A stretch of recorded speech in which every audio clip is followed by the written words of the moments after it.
Ne sprijinim vecinii pentru că suntem conștienți de responsabilitatea noastră că, ca membrii NATO și membrii ai Uniunii Europene, cu graniță comună, cu cel mai sângeros conflict cu care Europa se confruntă de la cel de-al doilea război mondial.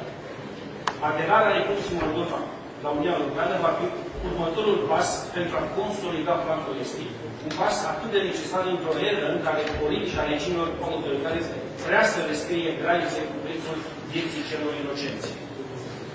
Reconstrucția Ucrainei nu înseamnă doar refacerea infrastructurii distruse, ci și o șansă de a consolida încrederea între state, de a stimula cooperarea economică și de a promova valorile democratice comune. Documentul ce va rezulta din contribuțiile de astăzi va constitui o platformă de idei și soluții utile autorităților din Ucraina, România și Republica Moldova și instituțiilor europene, tocmai pentru a atinge acest potențial și pentru a ne îndrepta către un flanc estic consolidat. Motorul reconstrucției este să reconstruim mult mai bine, în parteneriat public-privat. Chiar dacă estimatul de 524 de miliarde, din estimatul de 524 de miliarde de dolari, aproximativ 170 de miliarde pot proveni din sectorul privat de investiții. Vedem rolul afacerilor internaționale în mediul de business internațional, incluzând România și companiile europene, care fiind absolut esențiale. Vreau să mă refer la un domeniu important despre care trebuie să vorbim atunci când se pune problema reconstrucției Ucrainei, și anume cel al interconectivității feroviare acestei țări cu România și Republica Moldova. Cred că pentru a realiza acest lucru avem nevoie de 1. Modernizarea infrastructurii stațiilor feroviare din principalele puncte de frontieră, 2. Digitalizarea și securizarea comunicațiilor dintre stații și operatorii feroviari, 3. Consolidarea și perfecționarea personalului care operează cadrul societății feroviare ce va opera în zona de frontieră dintre România, Republica Moldova și Ucraina. Avem un prim punct vamal pe care vom deschide anul acesta la Sighetul Marmației, spre Carpați, un port peste Tisa și un punct de frontieră modern.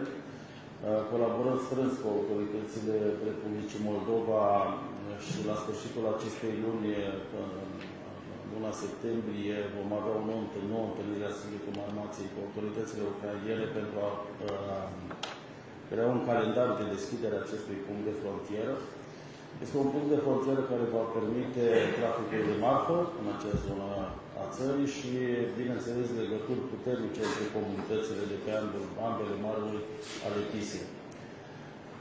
Vizăm deschidere de noi puncte de frontieră și în satul mare și în județul Maramureș, în acea parte de țară, coborând în partea cealaltă, dincolo de Carpați, județul Suceava-Botoșani.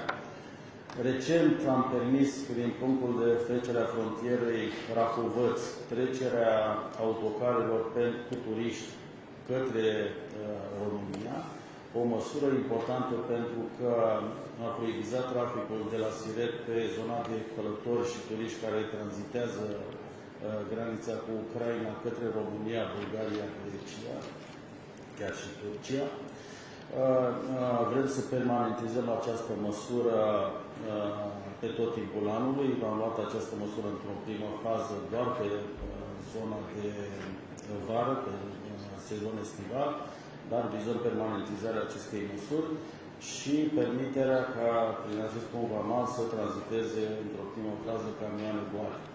UNESCO a verificat și a identificat distrugeri la, din păcate, 508 situri, dintre care 151 religioase, 268 de clădiri de importanță istorică sau artistică, 34 de muzee, 33 de monumente, 18 biblioteci, o arhivă și 3 situri arheologice.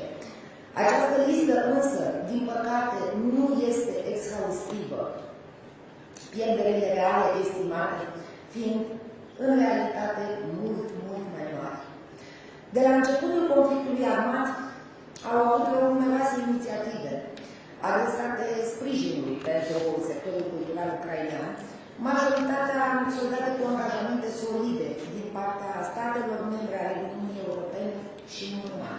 Așa cum ne-am obișnuit în ultima perioadă, comunicarea nu mai reprezintă doar un mijloc de sprijin, ci ar putea deveni, ca să spun așa, la mod figurat, o armă împotriva dezinformării, în primul rând, și ne-am confruntat de atâta vreme în timpul războiului și în ultimii ani cu această armă și, de ce nu, și o modalitate de a înțelege mai bine intențiile fiecărei părți în parte.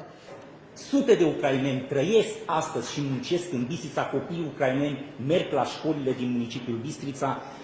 Acest lucru se întâmplă la nivelul întregii țări, de aceea avem o platformă clară, puternică, stabilă de prietenie, de încredere pe termen lung.